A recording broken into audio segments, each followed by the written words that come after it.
We all know his distinguished military career. I mean, the leadership that he did over in NATO and the efforts that he put in guiding, you know, that organization, that supreme commander of NATO.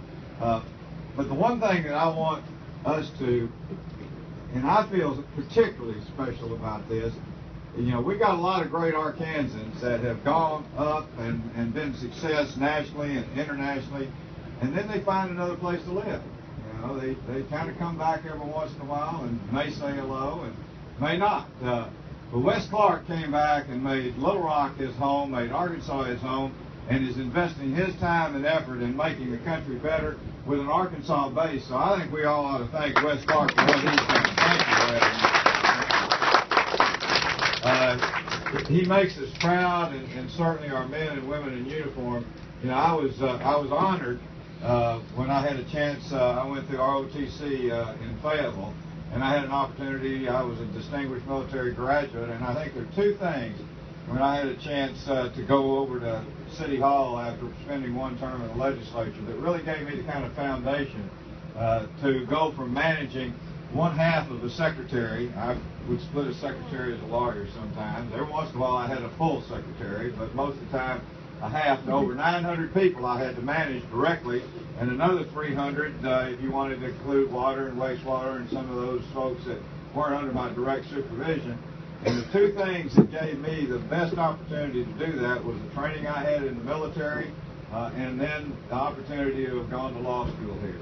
I count those two things as what I'm most proud of in having a chance to we'll say, run a pretty big operation. And y'all gave me the authority, those in North Little Rock and the state legislature gave me the authority with the cooperation of a good city council and a good business community to do some pretty good things that we're awful proud of. And I'm not going to go into all of them except to say that the footprints that we left and giving me a chance to come back 5 times for re-election, you know, made me really proud to have grown up in this town and the footprints we left.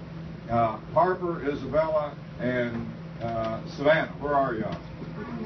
Now, Wes was just, there's Isabella, there's Harper, and there is Savannah. Last October, you know, after I left City Hall, I really didn't have this in mind. I'll be honest with you. I didn't think, you know, I thought chances were pretty good my name would never be on the ballot again. But come September, you know, a few things started happening. They were talking about shutting the government down over, you know, a policy that people just couldn't agree on. And then lo and behold, in October, they shut it down. Harper turned 5. He was 4 years old. He turned 5 on October the 8th. Isabella turned 9 on October 13th. Savannah just turned 12. And I couldn't look at those 3 kids and think about them and their generation and what they have to look forward to with the kind of challenges that were going on in Washington and the lack of cooperation. People worried about the next election instead of the next generation. And I got mad. I'll be honest with you. I got mad. I got determined. I got, you know, I got inspired, if you want to put it that way, and decided that I couldn't look at those 3 grandkids and not try to do all we could to do things that were different, do things that are different. I mean, at City Hall, there was no such thing as Republican crime or Democratic garbage. I mean, for us, crime is crime and garbage is garbage. And I tell you a cute little thing when I announce, because I don't want to take a long time. I'm known for saying 2 minutes worth of stuff in 20 minutes. So I don't want, it's a little warm in here. You know, this is going to be a terrific place to launch a lot of good Democrats. Danny Knight, I appreciate his words. We got to elect Danny Knight. We've got, well, let me first of all, the production factor for those 3 grandkids. My daughter Josie.